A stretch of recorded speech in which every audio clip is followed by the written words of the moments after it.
흔히들 죽음 이후에 화장을 하면 한 사람이 깨끗하게 사라진다고 생각하시죠. 사람들이 평소에 잘 생각하지 않는 아주 기묘한 포인트가 하나 있습니다. 오늘 저희 파인만의 길에서 이 이야기를 한번 제대로 파헤쳐 보려고 하는데요.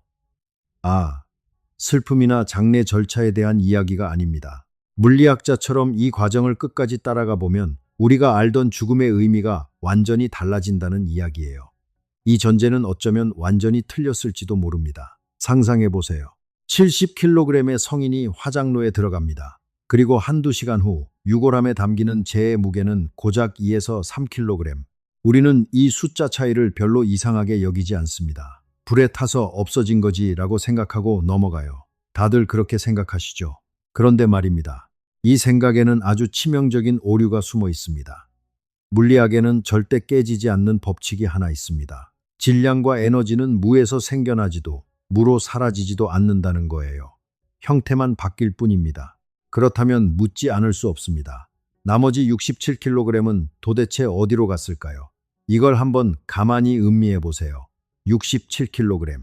어른 한 명 몸무게의 거의 전부에 해당하는 양입니다. 그게 그냥 마술처럼 증발해 사라질 수는 없어요. 이 우주는 그런 식으로 작동하지 않습니다. 우리가 물리학자처럼 이 문제를 꼼꼼하게 따져본다면 가장 먼저 알아야 할 게 있습니다. 여러분의 몸이 무엇으로 채워져 있느냐는 거예요. 지금 손을 들어 한번 쥐어보세요. 단단하고 분명한 느낌이 들죠. 그런데 그 손을 이루는 원자들 사이의 공간은 원자 자체보다 훨씬 큽니다. 원자 하나를 축구장 크기로 키우면 그 중심의 핵은 운동장 한가운데 놓인 개미 한 마리 정도밖에 안 돼요.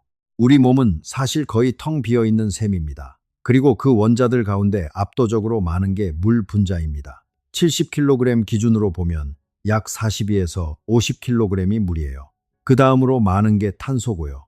자, 이제 900도가 넘는 화장로 안을 상상해 보시죠. 물이 100도에서 끓는다는 건 다들 아실 거예요. 그런데 900도가 넘는 환경에서는 째깍째깍 시간을 셀 틈도 없이 순식간에 수증기로 기화합니다. 약 40에서 50kg의 물이 그 즉시 기체가 되어 위로 솟구쳐 오릅니다. 바로 여기가 첫 번째 핵심입니다. 그 수증기는 화장로의 배기 시스템을 통해 대기 중으로 빠져나갑니다. 사라진 게 아니라 오늘 여러분이 살고 있는 도시의 하늘로 저 구름 속으로 스며든 거예요. 그런데 물만의 이야기가 아닙니다. 자, 여기서 아주 자연스럽게 한층 더 깊은 질문 하나가 머리를 스치게 됩니다. 나머지 탄소는 어떻게 될까요?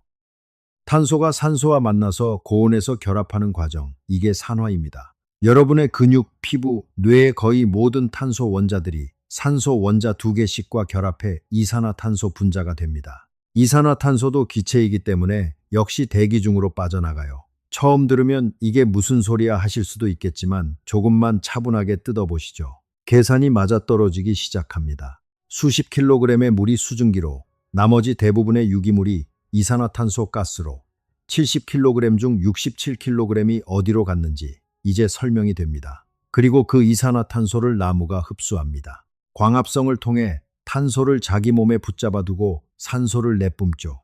어쩌면 여러분이 그늘에서 쉬는 그 나무의 잎사귀 속에 사랑했던 사람의 탄소 원자가 담겨 있을 수도 있습니다. 바로 여기가 가장 중요한 포인트입니다. 화장은 파괴가 아닙니다. 좁은 몸이라는 그릇에 갇혀있던 원자들이 훨씬 더 넓은 세계로 풀려나는 과정입니다. 유골함에 남은 2에서 3kg은 뼈의 주성분인 칼슘 인산염이에요. 기화하려면 훨씬 더 높은 온도가 필요해서 남는 아주 작은 잔여물에 불과합니다. 아직 가장 기묘한 부분은 말씀드리지 않았습니다. 자, 이 이야기는 우리를 훨씬 더 깊고 본질적인 진실로 데려갑니다. 원자들이 사라지지 않는다는 건 이제 이해하셨을 겁니다. 그런데 여기서 더 깊은 질문이 하나 생깁니다. 원자가 보존된다면 사람을 사람이게 만드는 정보는 어떻게 될까요? 여러분의 몸을 이루는 산소 원자 하나는 우주 어디에 있는 산소 원자와도 구별할 방법이 없습니다. 원자에는 이름표가 붙어 있지 않아요. 그렇다면 무엇이 여러분을 여러분이게 만들까요? 원자들이 어떻게 배열되어 있느냐, 그 패턴입니다. 위대한 물리학자 리처드 파인만이 늘 입버릇처럼 강조했던 게 바로 이겁니다. 무언가가 사라진 것처럼 보일 때 정말 사라진 건지 아니면 우리가 보지 못하는 곳으로 옮겨간 건지를 먼저 따져봐야 한다고요. 양자역학에는 정보 보존의 원리라는 게 있습니다. 이 우주에서 일어나는 모든 물리적 과정은 원칙적으로 되돌릴 수 있다는 거예요. 정보가 완전히 지워지는 건 양자역학이 허락하지 않습니다. 물론 이건 현재 과학이 말해줄 수 있는 범위 안에서의 이야기입니다만 지금까지 이 원리를 깨는 사례는 발견되지 않았어요. 책 한 권을 불에 태운다고 상상해 보세요. 상식적으로는 그 내용이 영영 사라진 것 같죠. 그런데 물리학은 다르게 말합니다. 불길에서 나온 열과 빛, 연기의 분자들 안에 원래 책의 정보가 극도로 복잡한 방식으로 암호화되어 담겨 있다고요. 여러분의 몸이 태워질 때도 마찬가지입니다.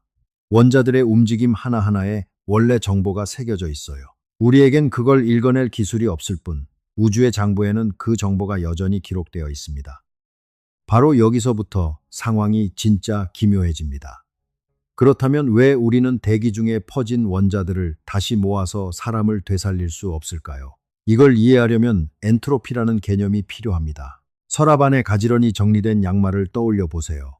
서랍을 마구 흔들면 더 어지럽게 될 뿐 절대로 더 가지런해지지 않습니다. 자연은 항상 더 무질서한 방향으로 흘러가요. 사람의 몸은 극도로 정밀하게 질서가 잡힌 상태입니다. 그런데 화장 후 대기 중에 흩어진 원자들은 어마어마하게 무질서한 상태예요. 그 무질서가 다시 그 정교한 질서로 돌아오려면 우주 전체를 뒤져도 찾기 어려운 확률의 사건이 일어나야 합니다. 명심하세요. 우주가 정보를 지운 게 아닙니다. 다만 그 정보가 너무나 넓게, 너무나 복잡하게 퍼져버려서 우리가 읽을 수 없게 된 것뿐이에요. 아직 가장 기묘한 부분이 남아 있습니다. 자, 여기서 아주 자연스럽게 한층 더 깊은 질문 하나가 머리를 스치게 됩니다. 원자도 보존되고 정보도 보존된다면 그 사람이 살아온 모든 순간은 어떻게 될까요? 처음 들으면 코웃음 치실지 모르겠지만 이건 아인슈타인의 상대성 이론이 수학적으로 강제하는 결론입니다. 우리는 시간이 강물처럼 흐른다고 생각합니다. 과거는 사라지고 현재만 존재한다고요. 그런데 물리학자들이 발견한 건 시간이 공간과 아주 비슷한 존재라는 겁니다. 공간 3개에 시간 1개를 더한 4차원의 시공간이라는 구조가 있는 거예요. 서울에서 부산으로 기차를 타고 간다고 상상해 보세요. 서울역을 떠났다고 해서 서울역이 사라지는 건 아니죠? 그저 그 자리에 그대로 있고 우리가 거기서 멀어진 것뿐입니다. 물리학자들은 시간도 마찬가지라고 말합니다. 여러분이 태어난 순간, 어제 먹은 저녁 식사, 이 모든 것이 시공간이라는 구조 속에 여전히 존재하고 있다는 거예요. 없어진 게 아니라 우리가 그 좌표에서 멀어졌을 뿐이에요. 이걸 영화 필름으로 바꿔 생각해 보시죠. 영화를 보는 우리에게는 마치 움직이는 것처럼 느껴지지만 필름 자체는 그냥 거기 다 있습니다. 첫 프레임도 마지막 프레임도 전부 필름 위에 새겨진 채로 존재해요. 이건 세상을 바라보는 시점이 아주 중요하게 뒤집히는 순간입니다. 누군가의 몸이 화장로에 들어가는 그 순간은 시공간 안에 영원히 새겨진 하나의 좌표입니다. 불꽃이 그 사람의 모든 순간을 지운 게 아니에요. 불꽃은 그저 그 사람의 시공간 여정이 새로운 형태로 변화하는 경계점일 뿐입니다. 자, 이 이야기를 우주에서 가장 극단적인 곳까지 끌고 가 보겠습니다. 여러분의 몸이 화장로에서 정보를 흩뿌리는 것과 똑같은 원리로 일어나는 훨씬 더 거대한 사건이 우주에 있습니다. 블랙홀 이야기입니다. 블랙홀이라는 걸 아시죠? 중력이 너무 강해서 빛조차 빠져나오지 못하는 천체입니다. 여기에 뭔가를 집어던지면 직관적으로는 완전한 파괴처럼 느껴집니다. 그런데 스티븐 호킹이라는 물리학자가 이 문제를 연구하다가 충격적인 발견을 했어요. 블랙홀이 완전히 검은 게 아니라는 거예요. 극도로 약하지만 블랙홀은 열을 방출하고 아주 긴 시간에 걸쳐 조금씩 증발해서 사라집니다. 그렇다면 블랙홀 안에 들어간 물질의 정보는 어떻게 될까요? 이게 물리학에서 정보 역설이라고 부르는 아직도 논쟁 중인 문제입니다. 만약 블랙홀이 증발하면서 정보도 함께 지워진다면 양자역학의 기본 원리가 무너지는 거예요. 현재 물리학자들의 합의는 정보가 지워지지 않고 어떻게든 극도로 복잡한 방식으로 블랙홀에서 나오는 방사선 안에 암호화되어 있다는 쪽으로 기울고 있습니다. 이게 우주의 규칙입니다. 화장로도 블랙홀도 정보는 사라지지 않아요. 다만 너무 복잡하게 흩어져서 우리가 다시 읽어낼 수 없을 뿐입니다. 자, 여기서 아주 자연스럽게 한층 더 깊은 질문 하나가 머리를 스치게 됩니다. 그렇다면 왜 우리는 이 모든 사실을 알면서도 유골함을 보면 그렇게나 마음이 무너질까요? 머리로는 원자가 보존된다는 걸 알아도 가슴은 다른 이야기를 합니다. 이건 우리 뇌가 가진 근본적인 한계와 관련이 있습니다. 여러분의 뇌는 시간을 순차적으로만 처리하도록 만들어졌습니다.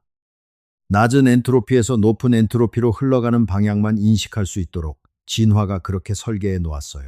그래서 우리는 본능적으로 사라짐과 흩어짐을 구별하지 못합니다. 사실은 완전히 다른 개념인데도요. 생각해 보세요. 모래성을 쌓고 파도가 그걸 쓸어가면 모래알 하나하나는 사라지지 않습니다. 바다 전체로 퍼진 것뿐이에요. 그런데 우리 눈에는 모래성이 없어졌다는 사실만 보입니다.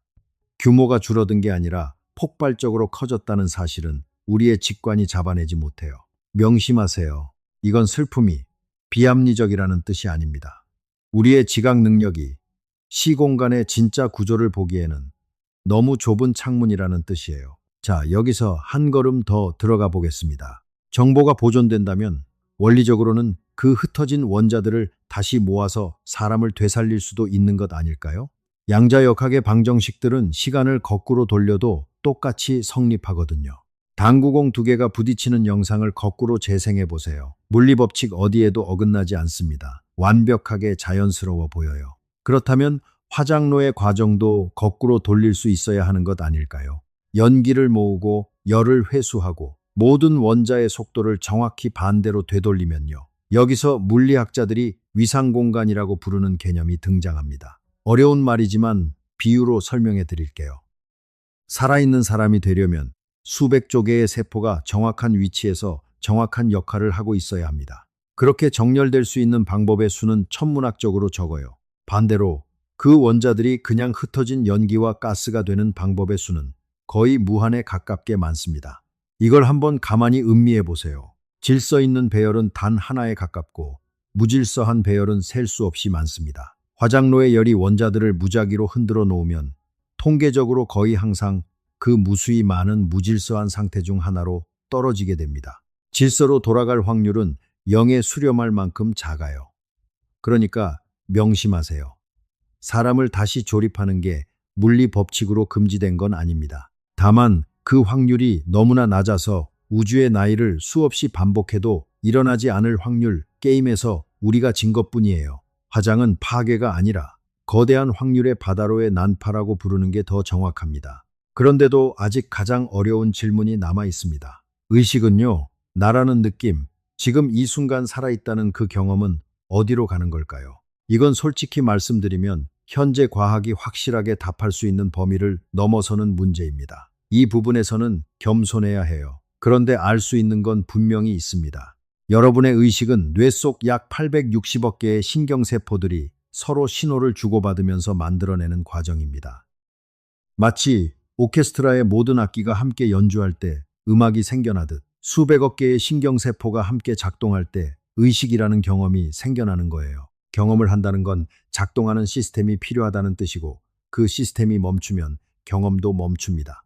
그런데 파인만의 관점에서 보면 이건 완전히 다른 의미를 가집니다. 138억 년의 우주 역사 속에서 별들이 탄생하고 폭발하고 행성이 만들어지고 생명이 나타나는 그 기나긴 과정의 끝에 우주가 자기 자신을 바라보는 눈이 만들어진 거예요. 그게 바로 여러분입니다. 파인만이 이런 이야기를 자주 했습니다.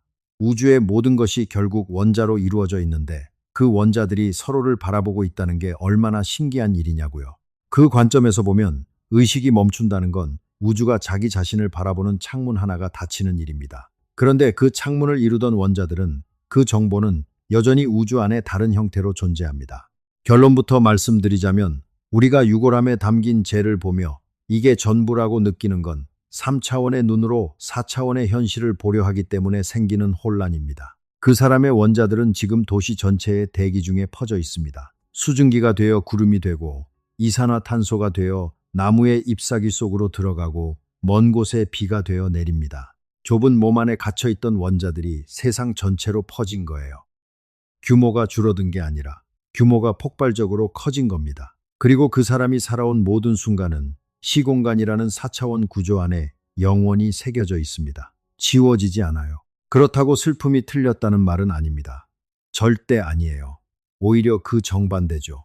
우리가 느끼는 상실감은 함께 밥을 먹고 함께 웃던 그 연결 방식이 더 이상 가능하지 않게 된 것에 대한 진짜 아픔입니다. 물리학이 그 아픔을 부정하지는 않아요.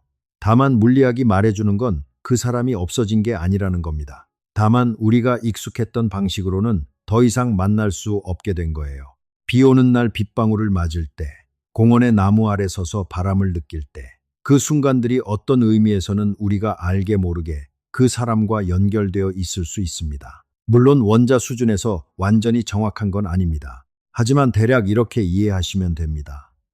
여러분 몸 안의 원자들은 138억 년의 여행 끝에 지금 여기 모여 있습니다. 태초의 빅뱅으로 만들어진 수소 원자들이 별 속에서 핵융합으로 탄소로 변하고 그 별이 수명을 다해 폭발하면서 우주 공간으로 둥둥 흩어지고 성운이 되고 새 별이 되고 행성이 되고 바다가 되고 생명이 되고 마침내 지금 이 순간 여러분이 된 거예요.